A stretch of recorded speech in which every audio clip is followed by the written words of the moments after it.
ஒரு அறிக்கை இன்றைக்கி நான் பார்த்தேன். என்ன நடக்குது? அமெரிக்கா பயந்திருக்கா அல்லது ஈரான் பயந்திருக்கா? யூத லாபிக்கு உட்பட்டு இந்த போரை நடத்தினார், அவர்கள் தோல்வியை சந்திப்பதற்கு இது ஒரு காரணம் என்று நேற்று 4 நாட்களுக்கு முன்பு ஜோகெயின் என்கின்ற அமெரிக்காவினுடைய சிஏஏனுடைய உச்சபட்ச தலைவராக இருந்தவரும் 11க்கும் மேற்பட்ட போர்களை முன்னிறுத்தவரும் ரிபப்ளிக் கட்சியினுடைய ஃபாக்ஸ் தொலைக்காட்சியின் முகமாக இருக்கும் ஜோகெயின் பிப்ரவரி 28ஆம் தேதி காலை தாக்குதல் நடந்தது. உள்நாட்டு நேரம் 7:30 மணிக்கு. ஆயத்துல்லா கமேனி உள்பட 48 பெரும் தலைகள் கொல்லப்பட்டு விட்டார்கள். 30 முறை ஏவுகணை தாக்குதல் நடந்தது. அவருடைய குழந்தை, பேட்டி எல்லாருமே குலைந்து இறந்து போனார்கள். ஹைப்பர்சோனிக்கை ஏவி கொண்டிருந்த ஈரான் நேற்று டியூகோ கோர்சியாவில் இந்திய பெருங்கடலில் 4000 கிலோமீட்டர் தொலைவுக்கு வீசப்படக்கூடிய ஹைப்பர்ஷகான், இமாமத், ஹஜ் கசம், சிஜில் போன்ற பயங்கர தாக்குதலை நடத்தி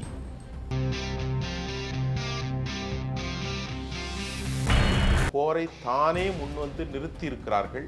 அது மட்டுமல்ல, 45 ஆண்டுகளாக தடையை போட்ட ஈரான் தனது கைவசம் இருக்கக்கூடிய 180 மில்லியன் பெட்ரோல்கள் குரூடை விற்று கொள்ளலாம் என அனுமதியும் கொடுத்துருக்கிறாங்க. இப்போ ஈரானோட ஸ்டேட்மெண்ட் என்னவா இருக்கும்? இப்போ ட்ரம்ப்போட அந்த பேச்சுவார்த்தைக்கு தயாராக இருக்காங்களா? அது இன்னும் தெரியவில்லை. ஏன்னால் ஈரான் இப்போ தாக்குதல் நடந்திருக்கு. 3 மணி நேரத்திற்கு முன்பு தான் இந்த செய்தி வந்திருக்கிறது. இன்றைக்கு மதியானம் 2 மணிக்கு மேல் 3 மணிக்கு ஏர் ஸ்ட்ரைக் தற்காலிகமாக நிறுத்தப்படுது என்று அமெரிக்கா சொல்லியிருக்கு. இருதரப்பு பக்கமும்.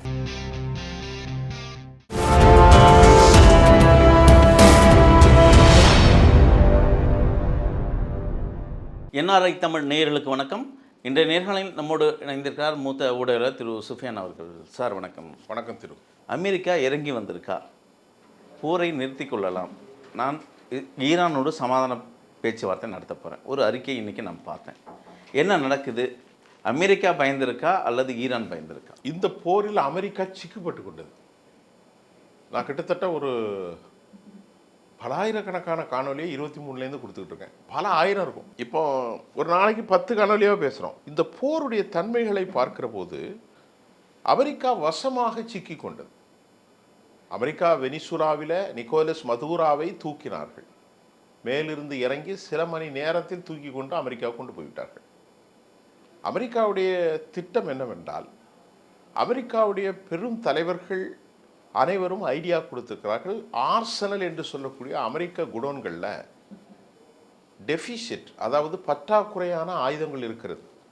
ஒரு வாரத்திற்கு மட்டும்தான் நமக்கு ஆயுதங்கள் உண்டு என அமெரிக்காவினுடைய ஜாயிண்ட் கன்வீனியர், முக்கூட்டு படைகளினுடைய தலைவர் டேவிட் கெயின் அவர்களுடைய அறிக்கை சொன்ன பிறகும் யாரையும் கன்சிடர் பண்ணாமல், திருப்பி சொன்னால் அரபு தலைவர்களிடத்திலும் பேசாமல், யூரோப்பிய ஒன்றியம் நேட்டோவிடத்திலும் பேசாமல் தானடித்த மூப்பாக அமெரிக்காவுடைய பிரசிடென்ட் டொனால்ட் ட்ரம்ப் யூத லாபிக்கு உட்பட்டு இந்த போரை நடத்தினார், அவர்கள் தோல்வியை சந்திப்பதற்கு இது ஒரு காரணம் என்று நேற்று 4 நாட்களுக்கு முன்பு ஜோகெயின் என்கின்ற அமெரிக்காவினுடைய சிஏஏனுடைய உச்சபட்ச தலைவராக இருந்தவரும் 11க்கும் மேற்பட்ட போர்களை முன்னிறுத்தவரும் ரிபப்ளிக் கட்சியினுடைய ஃபாக்ஸ் தொலைக்காட்சியின் முகமாக இருக்கும் ஜோகெயின் had been resigned. அவர் ரிசைன் பண்ணிட்டு போயிட்டார் போன வாரம். இப்பொழுது உங்களுக்கு புரிகிறது, அமெரிக்க அதிபர் இந்த லாபியில் சிக்கி கொண்டார். இந்த லாபியை அவரை இழுத்து கொண்டு விட்டது இஸ்ரேலுடைய பெஞ்சமின் நெதன்யாகு. யூதர்கள் பெரும் பணக்காரர்கள். அமெரிக்காவில் எல்லா இடங்களிலும் அவர்களுடைய domination. Defence agreement, defence corridor எல்லாவற்றிலும் யூதர்கள் தான். இது ஒரு பாயிண்ட். இரண்டாவது பாயிண்ட்டு, அமெரிக்கா இஸ்ரேல் என்ன நினைக்கிறது என்றால், தலைவர்களை கொலை செய்தால் ஆட்சி மாற்றம் வந்துவிடும். இது ஒரு தவறான கணிப்பு. ஏனென்றால் சித்தாந்தத்தில் கட்டப்பட்ட ஈரான், ரொம்ப கவனிக்க வேண்டும், ஷியா என்கின்ற சித்தாந்தத்தின் மூலம் கட்டப்பட்ட ஈரான் இன்று மக்களில் ரெவல்யூஷன் ஏற்படுத்துவதற்கு ஒரு போரை நடத்தினார்கள். பிப்ரவரி 28ஆம் தேதி காலை தாக்குதல் நடந்தது. உள்நாட்டு நேரம் 7:30 மணிக்கு. ஆயத்துல்லா கமேனி உள்பட 48 பெரும் தலைகள் கொல்லப்பட்டு விட்டார்கள். 30 முறை ஏவுகணை தாக்குதல் நடந்தது. அவருடைய குழந்தை, பேட்டி எல்லாருமே குலைந்து இறந்து போனார்கள். இது அவர்களை பெரும் கொதிநிலையில் மாற்றிவிட்டது. மாறாக இந்த தாக்குதலுக்கு பின்பு அலி லாரிஜானி போன்ற மூத்த தலைவர்களும் கொல்லப்பட்டார்கள். இவர்கள் என்ன நினைத்தார்கள்? தலைவனை கொன்றுவிட்டால் தேசம் கொந்தளிக்கும், போருக்கு எதிராக மக்கள் வெளியே வருவார்கள், ஆட்சிக்கு எதிராக குரல் கொடுப்பார்கள், நாட்டில் கன்ஃபேபுலேஷன் ஷுட் பி பாசிபிள், கண்டிப்பாக இருக்க வேண்டும், இருக்கும், நாம் உள்ளே நுழைந்து ஆட்சியை கைப்பற்றுகலாம் என்ற அமெரிக்காவுடைய தவறான சிந்தனை அங்கே ஜிண்டோயிசம் உருவாகிவிட்டது. நேஷனலிசம், தேசியவாதம் கட்டமைக்கப்பட்டு அமெரிக்காவுக்கு எதிரான மனநிலை உருவானதால் அவர்கள் இந்த பயங்கர தாக்குதலை சமாளித்து நிற்கிறார்கள். அமெரிக்கா இதுவரை மதியானம் எனக்கு கிடைத்த தகவலில் 13,000 குண்டு தாக்குதலை நடத்தியிருக்கிறார்கள். ஒரு தாக்குதல், 2 தாக்குதல் அல்ல. இந்த 13,000 குண்டு தாக்குதல் அமெரிக்காவுடைய F-Series விமானங்களின் மூலம் நடத்தப்பட்ட தாக்குதல். இந்த தாக்குதலில் ஈரானுடைய பல கட்டமைப்புகள் சீரழிந்திருக்கும். 13,000 குண்டுகளை F-15, F-16, F-18 F-10 நேற்று F-10 அப்படின்னு. ஆமாம், இல்லை F-35, F-22 Raptor, B-2 bombers இப்படியெல்லாம் போடுகின்ற போது நான் நினைத்தேன், ஒரு தேசம் இருக்க வாய்ப்பில்லை, அவ்வளவுமே அணிஞ்சிருக்குமே எப்படி. ஆனால் அங்குதான் அமெரிக்காவுடைய கணிப்பு தப்பி இருக்கிறதோ. சில காணொளிகள் வந்தது. இவர்கள் என்ன செய்திருக்கிறார்கள்? அவர்களை பொறுத்தவிட வானூர்தி படைகள், வான்படைகள் இல்லை, ரொம்ப கம்மி தான். வான்படைகள் இருக்கிறது கம்மி. அமெரிக்காவை பொறுத்தவரை ஏர் சுப்ரிமசின்னு சொல்லக்கூடிய வான் அதிகார படைகளில் விமான குண்டு தாக்குதலில் America number 1 in the world. Su-35 போன்ற விமானங்களை வைத்திருக்கிறார்கள் ரஷ்யா. ஆனாலும் ஏர் சுப்ரிமசியில் அமெரிக்காவுக்கு நிகராக யாரும் இல்லை, அது உண்மைதான்.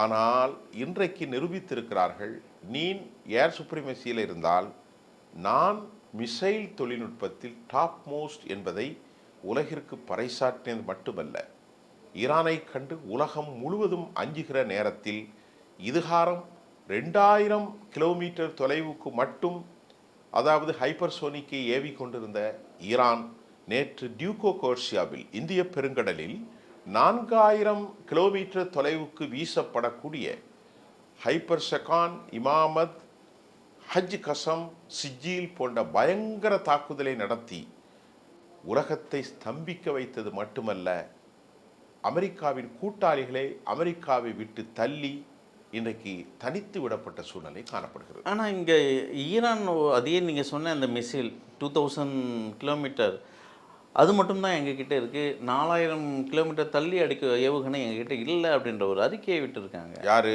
ஈரான். ஈரான் தான் வீசியிருக்காங்க நேத்தைக்கு. ஈரான் அதை வீசியிருக்காங்க. வீசினது தான் இப்போ அதை கண்டு தானே எல்லாரும் அஞ்சுகிறார்கள். இப்போது நீங்கள் சொன்ன டியூகோ கோர்சியா 2000 கிலோமீட்டர் தான். ஆனால் அதனுடைய வேகம் 4000 கிலோமீட்டர் தொலைவுக்கு போகக்கூடியது.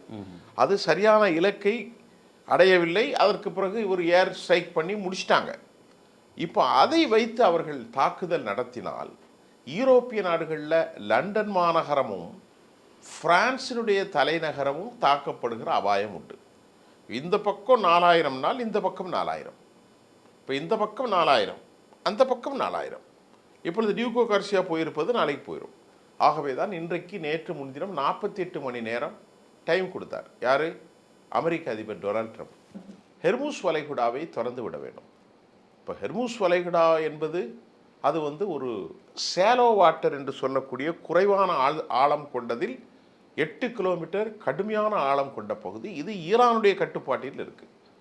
உலகத்தின் உற்பத்தி செய்கிற பெட்ரோல் குரூட் ஆயில்களில் 25% இந்த ஹெர்முஸ் வழியே தான் வருது. 10 கோடி என்றால் 2.5 கோடி தினமும் இங்கே தான் வருது. இல்லை, உலகத்திற்கு மொத்தம் 10 கோடி பேரல் நாள் ஒன்றுக்கு ஹெர்முஸ் வழியாக பயணிப்பது 2.5 கோடி. இப்பொழுது என்ன ஆனது? உலகமே ஸ்தம்பித்து அமெரிக்காவுடைய கூட்டாளிகளான Saudi Arabia, Kuwait, Oman, Bahrain, Qatar, Jubail, Ajman, Abu Dhabi, அதே போன்று சிரியா, ஜொர்டான் எல்லாம் அழிந்து கொண்டு விட்டது. அப்பொழுது அமெரிக்கா சொன்னது நேற்று, நாங்கள் உங்களை தாக்கினால், அவர்கள் இப்பொழுது சொன்னார்கள், நீ எங்கள் நாட்டினுடைய எலக்ட்ரிசிட்டியை தாக்குவேன்னு சொல்கிறோம், 400க்கும் மேற்பட்ட மின் உற்பத்தி நிலையங்கள் உண்டு. எங்க? ஈரான்ல. ஈரான் என்பது சாதாரண ஒரு சின்ன பிரதேசம் அல்ல. மலைகள், காடுகள், கடல்கள், சமுத்திரங்கள் நிறைந்த பரந்த ஒரு பரப்பு. அவற்றை தாக்கினால் உடனடியாக ஈரான் பதில் சொன்னது, அப்படியா, உலகத்தில் நீ வைத்திருக்கிற டீசால்டேஷன், அதாவது உப்பு தண்ணியை நல்ல தண்ணியாக மாற்றக்கூடிய சிஸ்டம் தான் சவுதியில் இருக்குது. அதை ஃபுல்லாக க்ளோஸ் பண்ணிடுவேன். உனது நாட்டினுடைய கட்டமைப்பை க்ளோஸ் பண்ணிடுவேன். மீண்டும் ரிவர்ஸ் இன்ஜினியரிங் பண்ண முடியாத அளவிற்கு, மறுகட்டமைப்பு செய்ய முடியாத அளவிற்கு உன் நாட்டில் இருக்கக்கூடிய, உனது நண்பர்கள் இருக்கக்கூடிய இஸ்ரேல், சவுதி போன்ற நாடுகளில் இருக்கும் மின் தளங்களை அடித்து துவம்சம் செய்து விடுவோம் என்று சொல்லியிருக்கிறார்கள். இப்போதும் அந்த ஒரு செய்தி அல் ஜசீராவில், நான் இப்பொழுது உங்கள் நிகழ்ச்சி ஆரம்பிப்பதற்கு முன்பு நான் அல் ஜசீராவில் வந்த செய்தியை உங்கள்கிட்ட கூட காட்டலாம் நினைத்தேன், காட்டவில்லை. அதில் வந்த செய்தி, அமெரிக்கா தற்காலிகமாக போரை நிறுத்திவிட்டார்கள் என்றால் அமெரிக்கா வெற்றி பெற முடியாது, பேச்சுவார்த்தை நடத்துவதற்கும் இடமில்லை, யாரிடத்தில் அணுகுவது, யாரிடத்தில் பேச்சுவார்த்தை நடத்துவது. ஆகவே அமெரிக்கா பேச்சுவார்த்தை நடத்த இயலாமல் அவர்கள் பேச்சுவார்த்தை, அதாவது தாக்குதலை நிறுத்தி இருக்கிறார்கள். இதற்கு ஈரானுடைய ரெஸ்பான்ஸ் என்ன என்பது தெரியவில்லை. இதுதான் இன்றைக்கு உள்ள மிக முக்கியமான செய்தி. அமெரிக்கா வியட்நாமில் தோத்தது மாதிரி, லிபியாவில் தோல்வியை சந்தித்த மாதிரி, ஈராக்கில் தோல்வியை சந்தித்த மாதிரி, சிரியாவில் புறமிதுகிட்டு ஓடிய மாதிரி, 2018 வருஷமாக போராடி ஆப்கனில் தாலிபான்களிடத்தில் அரசாட்சியை கைச்சாத்திட்ட மாதிரி இன்றைக்கு ஈரானிலும் படுதோல்வி அடைந்திருக்கிறது, நாசகாரத்தை சந்தித்திருக்கிறது. இயலாமல் போரை தானே முன்வந்து நிறுத்தி இருக்கிறார்கள். அது மட்டுமல்ல, 45 ஆண்டுகளாக தடையை போட்ட ஈரான் தனது கைவசம் இருக்கக்கூடிய 180 மில்லியன் பெட்ரோல்கள் குரூடை விற்று கொள்ளலாம் என அனுமதியும் கொடுத்துருக்குறாங்க. இப்போ ஈரானோட ஸ்டேட்மெண்ட் என்னவா இருக்கும்? இப்போ ட்ரம்ப்போட அந்த பேச்சுவார்த்தைக்கு தயாராக இருக்காங்களா? அது இன்னும் தெரியவில்லை. ஏன்னால் ஈரான் இப்போ தாக்குதல் நடந்திருக்கு. 3 மணி நேரத்திற்கு முன்பு தான் இந்த செய்தி வந்திருக்கிறது. இன்றைக்கு மதியானம் 2 மணிக்கு மேல் 3 மணிக்கு ஏர் ஸ்ட்ரைக் தற்காலிகமாக நிறுத்தப்படுது என்று அமெரிக்கா சொல்லியிருக்கு. இருதரப்பு பக்கமும், இருதரப்பு இல்லை, அமெரிக்கா ஒரு தலைபட்சமாக அறிவித்திருக்கிறார்கள். அப்போ அவர்கள் இன்னும் நாங்கள் தாக்குதல், இப்போ அவங்க கையில் ஏராளமான ஆயுதங்கள் இருக்குது, பல லட்சக்கணக்கான ட்ரோன்கள் இருக்குது, பல லட்சக்கணக்கான பலிஸ்டிக்ஸ் ஆயிரக்கணக்கிலே இருக்கிறது, ஹைப்பர்சோனிக் இருக்கிறது, சூப்பர் சோனிக் இருக்கிறது, தற்கொலை ஒரு தலைபட்சமான தற்கொலை ட்ரோன்கள் இருக்கிறது, ஷாஹின் ட்ரோன்கள் இருக்கிறது. அதை எல்லாம் எங்கே இருக்கிறது? மலைகளுக்கு கீழே இருக்கிறது. அமெரிக்காவுடைய பங்கர் பஸ்ட் 200 அடி மட்டும்தான் குண்டு போட முடியும். அவர்கள் மிதவைகள் மலைகளுக்கு கீழ் 500 அடிக்கு கீழ் புதைத்து வைத்திருக்கிறார்கள். இப்பொழுது அவர்களுக்கு இவ்வளவு சேதாரம் வந்திருக்கிறது. சேதாரம் என்றால் கொஞ்சம் அல்ல, 2000, 3000 பேர், 4000 பேர், 10,000 பேர் இறந்திருப்பார்கள். அமெரிக்காவிடத்தில் 4 கோரிக்கை, 5 கோரிக்கை. உலக ரீதியாக குளோபல் கேரண்டி எனக்கு வேணும். இனி அமெரிக்கா என்னை தாக்கக்கூடாது, இஸ்ரேல் என்னை தாக்கக்கூடாது. என் நாட்டில் இழந்து போன அனைத்து ப்ராப்பர்ட்டிக்கும் அமெரிக்கா எனக்கு பணம் பெரிய அளவில் தரணும். அணு ஆயுத தொழிற்சாலை நான் நல்ல பணிகளுக்கு பயன்படுத்த வேண்டும். 3வது கோரிக்கை. 4வது கோரிக்கை, அதே சமயம் ஹெர்மூஸ் வளைகுடா முழுமையாக எனது கண்ட்ரோலில் இருக்க வேண்டும். இப்படி ஒரு 5-6 கண்டிஷன்ஸ் போட்டிருக்கிறாங்க. இந்த கண்டிஷனை அமெரிக்கா ஏற்றுக்கொள்ளுமா? அமெரிக்கா ஏற்றுக்கொள்ளாத பட்சத்தில் மத்திய தரைக்கடலில் அமெரிக்காவுக்கு ஒரு செய்தி வந்திருக்கு, இனி அமெரிக்காவினுடைய ஜம்பம் அரபு நாடுகளிடையே எடுபடாது. அரபு நாடுகள் அமெரிக்காவை ஏற்றுக்கொள்ள மாட்டார்கள். இதுவரை அமெரிக்கா பில் போட்டுக்கொண்டே இருந்தது அரபு நாடுகள்கிட்ட. இப்போ அமெரிக்காவுடைய அந்த ஏர் டிஃபென்ஸ் சிஸ்டம் ஃபெயிலியர் ஆகிட்டு, அமெரிக்காவுடைய ரெடார் சிஸ்டம் ஃபெயிலியர் ஆகிட்டு, அமெரிக்காவுடைய இராணுவம் ஃபெயிலியர் ஆகிட்டு. இது தெரிந்த பிறகு இவனுக்கு யார் காசு கொடுப்பா? ஆக இப்போ உலக ஒழுங்கே மாறப்போகிறது. இதுக்கு பிறகு தான் நாளை இந்த இரவுக்குள் தெரியும்.